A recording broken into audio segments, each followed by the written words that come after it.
glove down by Eriksson. Filtered ahead now, and Nyquist, oh my, he's run into by Bolin. Right back ahead comes Seabrook with a shot. You may know what happens next, but the aftermath of this very moment tells two entirely different stories for both teams involved. In order to truly understand just everything that went into this moment, we have to go back to where this story begins.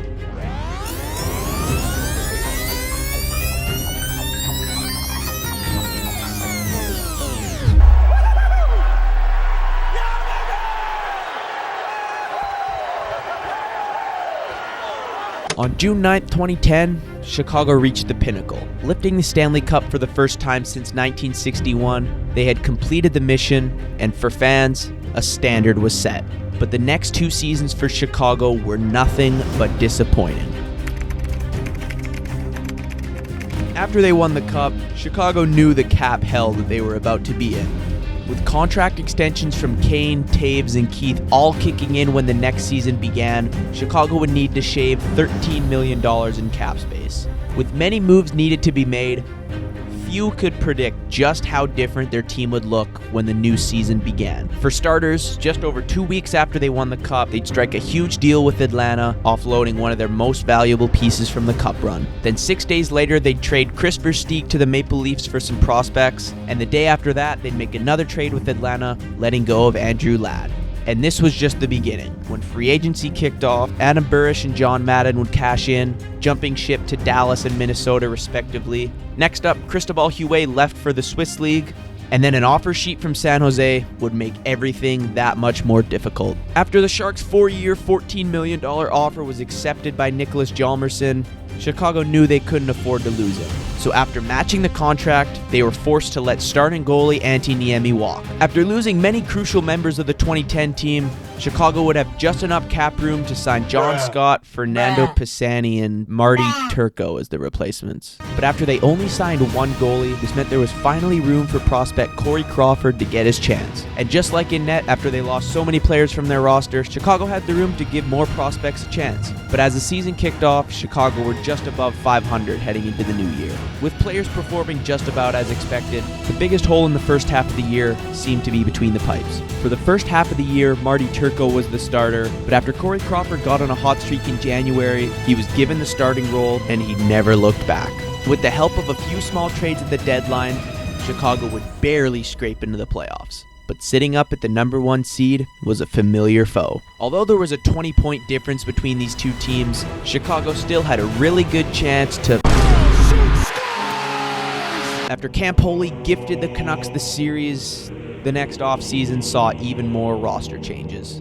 With Brent Seabrook's extension kicking in, Chicago had to shave off some more cap space. And to do so, they'd have to offload even more members of the Cup-winning team. First off, they'd send Brian Campbell and Thomas Kopetsky to Florida, and later they'd ship Troy Brouwer to the Capitals. After losing even more players from the Cup-winning team, this would mean more room would open up for some rookies. Before free agency kicked off, Chicago would make a few re-signings, and when the calendar hit July 1st, they started off by signing a few depth forwards, and for no reason at all, they'd then sign Steve Montador to a massive 4-year deal. After losing Marty Turco, they'd sign veteran goalie Ray Emery to a 1-year deal. Crawford began the year as the starter, and him and Emery looked like a solid pairing up until a brutal stretch in the new year. Chicago would make a few small trades at the deadline to get something going, and it actually seemed to work. Down the stretch, they'd get back on track, and Chicago would secure the number 6 seed, matching up against the Phoenix Coyotes. Although Phoenix had home ice advantage in this series, Chicago actually had more points than them in the regular season.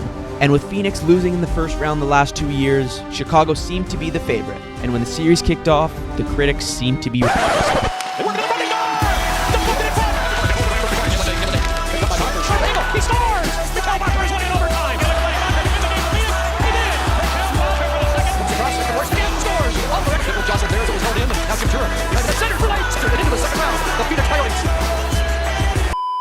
Well, after 2 straight first-round exits, things really did not look good for the Hawks.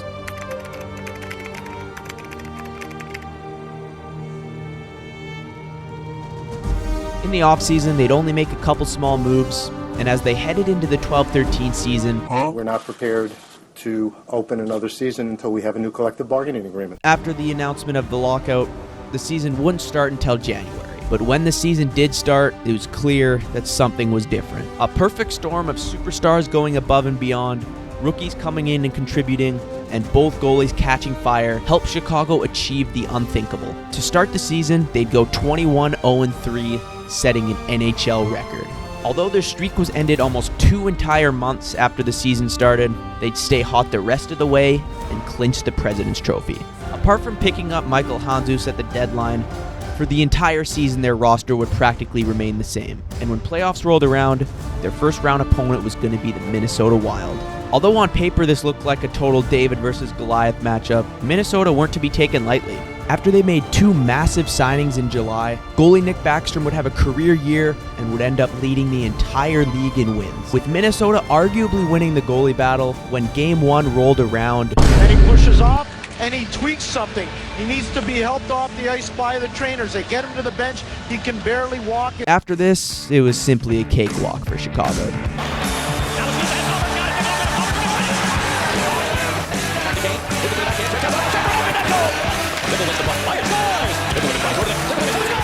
After getting into round 2 with ease, Chicago's next opponent was going to be a true test. Although Chicago had the pressure of the President's Trophy on their shoulders, some could argue that their opponent had even more pressure on them. 4 Stanley Cups, 6 President's Trophies, and a handful of Hall of Famers along the way, they were without a doubt the best franchise in the league for the last 2 decades. But after they lost to the Penguins in 2009, it wasn't exactly smooth sailing after. Both 2010 and 2011 would see them lose in the second round to San Jose, and in 2012, after they would lose in the first round to the Predators, the Red Wings captain would shock the entire hockey world. Today, after 20 seasons as a player for the Detroit Red Wings, I'm announcing my retirement. After Lidstrom announced that he was done, many thought that Detroit were also done. In each year since the loss to Pittsburgh, core members of the playoff streak kept retiring. As their identity slowly bled away, Detroit had been scrambling to fill the cracks with young talent and free agents. But after badly losing to Nashville the year prior, Detroit's direction was unclear. After barely squeaking into the 2013 playoffs, Detroit were not expected to do anything against the second-seeded Ducks. Y'all ready for this?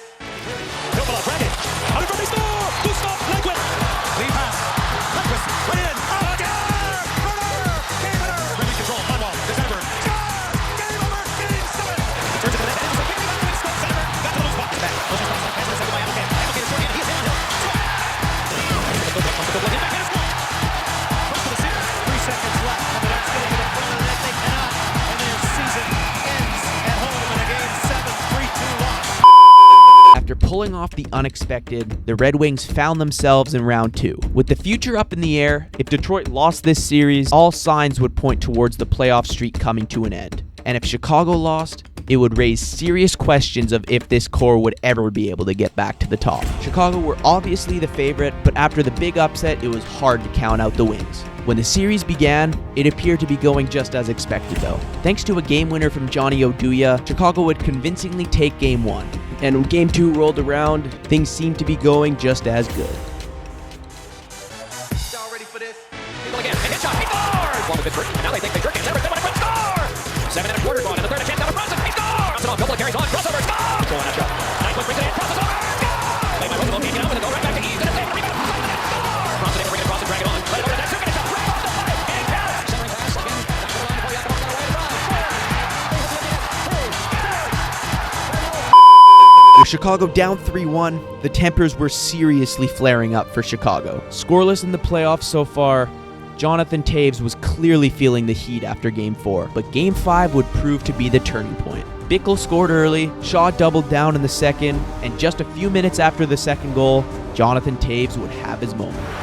Chicago attacking, score! Jonathan Toews finally. Chicago would take Game 5 and headed to the Joe for Game 6. After Hossa scored early, Chicago hoped to hold on for the win. Round the board, shot down, shot is hard, right off the score! Back to the big building in Chicago. On a great goal. Well, after the stinker to give Detroit the lead, Chicago knew they needed to get back in this one quick. And Chicago beats the net right in front of the net, scores! Comes right back at it, centering pass, got over it, score! And this race forward, Cody, and the penalty shot. You gonna score? Yes. And just like that, this series was going 7. Although they clawed their way back from 3-1 down, the confidence still wasn't very high for the Blackhawks. Apart from their loss to the Canucks 2 years prior, Chicago hadn't been in a Game 7 since the mid-90s, and when compared to the experience of the Red Wings, it wasn't looking good. In just the last 4 years, the Red Wings had played in 5 different Game 7s and had only lost 2. But with history put aside, when May 29th rolled around, there was nothing left to do but play. Ahead of the massive game, here's how the lines looked for both teams. For the Hawks, their top line was an offensive juggernaut, second line was a combo of size and poise, and the bottom 6 was a perfect mix of hustle and skill. On defense, the top pair was no surprise, the bottom 4 were as solid as they come, and between the pipes was Corey Crawford.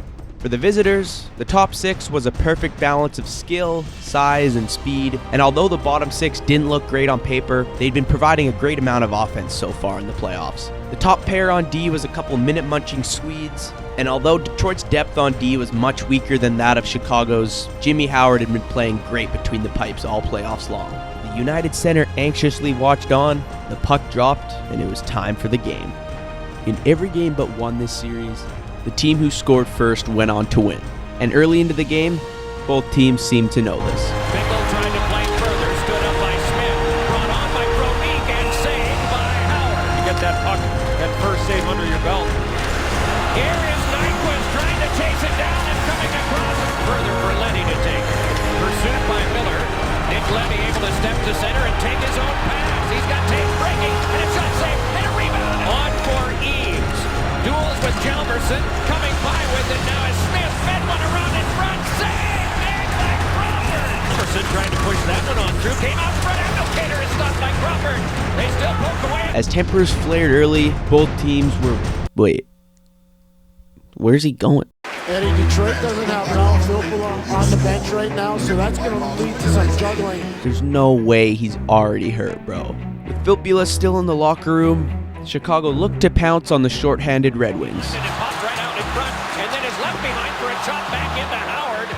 Nick Leddy holds, sent one along. Kane with it there, and a shot ricocheted off someone in front, went wide. As the shots are 6-4, and a penalty is coming up.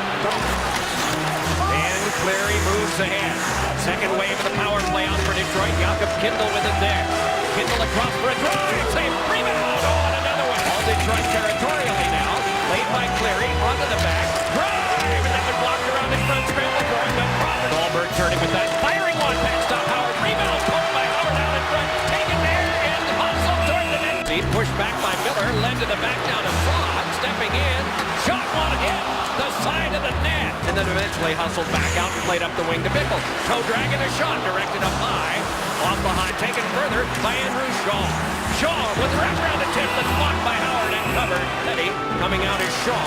Along is Erickson. He went down. Meanwhile, carried on back and Saad. Backhand one save. Scrapping for it there is over. But it is turned over to the Hawks again. And here's Saad twisting a backhander that wound up going wide. And we get a halt to play. Again, nice spearing move there to jam it away by Erickson, but retrieved by Taves and given to Seabrook. Shoved across to Keith. Shovels one, and that directed wide. May have gotten all the way through to Howard. It's Hosen. 20 in the books.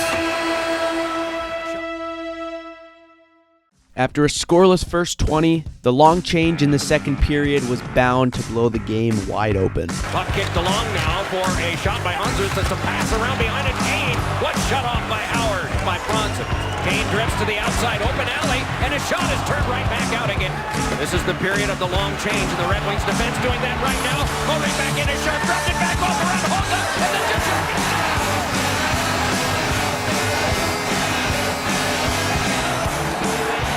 As you mentioned, Doc, the long change.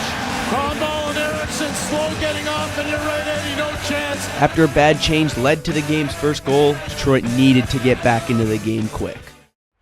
in again, stepping around behind and sweeping it in front for Everton. Shot that stopped. Cross is wide open. Penalty on Shaw, looks like. Helped it over to Zetterberg, to Kronwall, then over to Datsuk. Kronwall a shot and ricocheted wide. Rebound and can't be carried back up by Broly. He picks up Kruger along with him. Broly crosses, shoots, and that one blocked wide and tucked it on across, and that one laid it on back for Broly. He steps up the wing and fires, and a save made by Howard. Out of the box is Abdelkader, and everything is even again. Brought back ahead by Kane. Able to gain the zone and drift. Kane trying to finesse Kindle, gets it around behind. Centered one that Cronwall pushed it around behind. Falling was Oduya, squibbed through him. Played further for Datsuk by Bronson.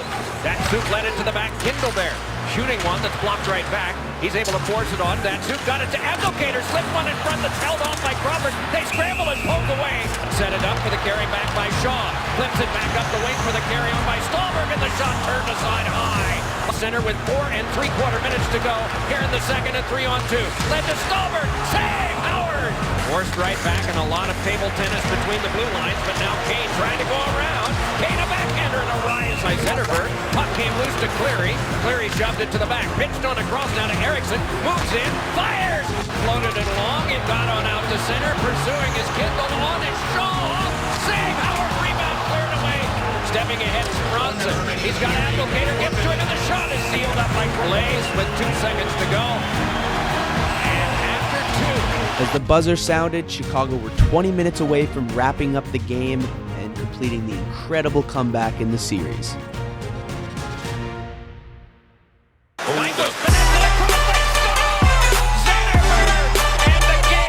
After tying the game instantly, the Red Wings weren't done there. This one is taken by Datsuk. Almost shoved his way to front. Oh, and Bronson a shot. It's not as high in game number 6. Datsuk a shot fought off by Crawford. And turned along by Jesus. Stepping right in the way of that one, fresh from the bench, was Datsuk. It's on around to the outside. Abdelkader in a shot. They muscle it along further, but just by inches. Hosa around in front. Oh, and Howard blocked that one as Abdelkader. Bronson, and then a quick shot by Datsuk. Wouldn't go, and Kane starts it on ahead. Led one back up the wing. Sharp around. Pump checked away by Howard. Unit, very rarely you see Patrick Kane at the center of the ice. Here comes Sharp. Oh, and a save. Howard rebound. Comes around behind this period. Kindle led it back across. Here's a shot by Koliakovo, answered by the pad. After the surge from Detroit, Coach Q needed to get his team back in the game. And a timeout coming by Joel Quenneville and the Blackhawks. And right after the timeout, the momentum seemed to swing back in Chicago's favor. Sit back along, and it's off Kane who controls. Patrick Kane steps right out in front and glides on. Mike was trying to catch up to him. Kane moves on ahead with it now. Shoots one that's held. Pushed it on. Frolik couldn't get there. Jammed on by Kindle. Taken by Emerson. Moves in with Miller, and a shot turned aside by Crawford. It's around behind the net and controlled there. Led on out to Keith. Backhand one that went wide. Reach. Roosevelt moving on further with it. Centered one. Oh, and then a collision between Howard and one of the Blackhawks. And play continues. Another shot, and Howard got out despite now to Frolik. With the winning goal in Game 6, he marches on and pivots. Frolik to the outside, and a shot is carefully held by Howard.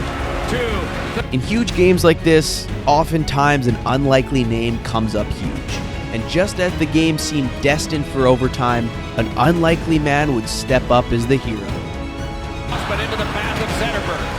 Zahn stepped into him. Zetterberg went down. It's tripled back on down to Shaw. Shaw holding, nailed it back to Chalmers, and score! Dude, why is he so mad? And they are waving it off. No goal. The building does not realize that this goal had been waved off in behind. Referee Stephen Walkham is going into that pile, and he is waving with his hands, making a safe call. After looking victory right in its eyes, Chicago somehow had to regroup and mentally reset for overtime. But there was still time left in regulation, and it almost cost Chicago the series. Trying to work his way along, able to protect, and then get it to the back. Spin the drive. Oh, a headhunter got the glass. Bronson able to turn it back along, and it's Kindle up with it there. Shoots one, blocked in front, rebound. Still they battle it. Crawford able to poke it ahead. Duncan Keith just saved the goal and potentially a series for the Chicago Blackhawks. Kindle puts it out front. Watch number 2 right there. And started back up. Cronwall filters it back across for the carry on by Zetterberg, and the shot that's padded away by Crawford. Around behind Pickle. One try by Anderson, blocked away by Crawford, and we will need overtime. Although the players were focused on the task at hand, everybody else couldn't help but think about the what-ifs. As stated previously, the uncertainty of the future for whoever loses this game was impossible not to think about. But as the puck dropped for the extra frame, it appeared the players were equally as nervous as the fans. Round behind, stepping to it right away is Bronson, laid it on, but it is taken by Kane, and a long toss comes in on Howard. To leak, and a shot deflected well wide. Played by Roosevelt, and Trevor, a shot by Bolin, canceled out by Howard. For Bronson, delays, pushed it off the back of the cage, swept it angularly, back now for Eriksson. Rattled around behind, Bronson has it, he's got a man in front, that one floated down, pushed on goal, and a save made by Crawford. After Detroit got their first chance of overtime, soon after the face-off, Played back on to Seabrook, shifting from defense to offense, Chicago. That one gloved down by Eriksson, Builder to head now, and Nyquist, oh my, he's run into by Bolin. Right back ahead comes Seabrook with a shot, he's done!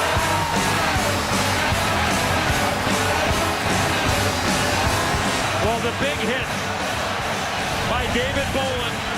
And Seabrook comes in, takes a quick wrist shot right over the glove of Jimmy Howard. after the comeback was complete, the rest was history for Chicago.